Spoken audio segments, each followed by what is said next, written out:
Dans vidéo ça, nous parlons de trois autres phrasal verbs avec get. Get along, get between, get away. Regardez vidéo ça juste dans fin parce que moi pral ban nous définition chaque nan phrasal verb ça yo et puis dans qui contexte nous capable utiliser yo. Let's begin.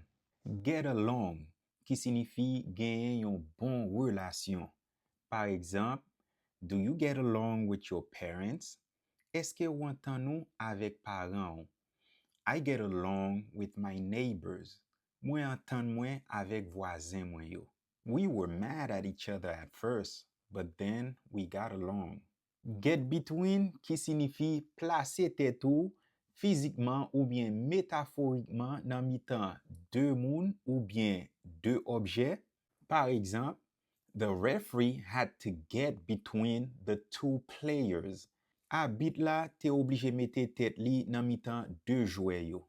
Dans l'autre contexte là, I don't want to get between you and your parents. Moi pas vle entrer entre ou même ak parents ou.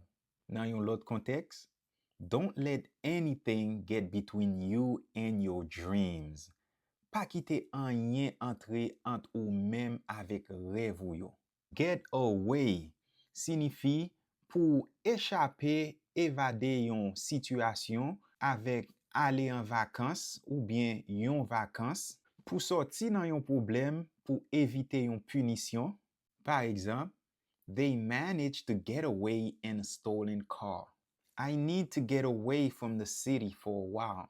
M'besoin éloigner moi de ville lan pour un petit temps. I am planning to get away in the summer. Mwen planifiye pou m'pon ti vacances nan été. Nan l'autre contexte, she got away with cheating on the test. Li chape pou li paske li te kopye nan examen.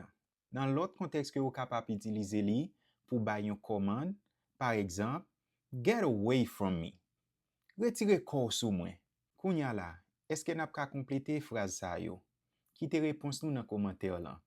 Et puis guys, like, partager et puis abonner parce que m'a vini avec l'autre phrasal verb pour nous toujours avec get.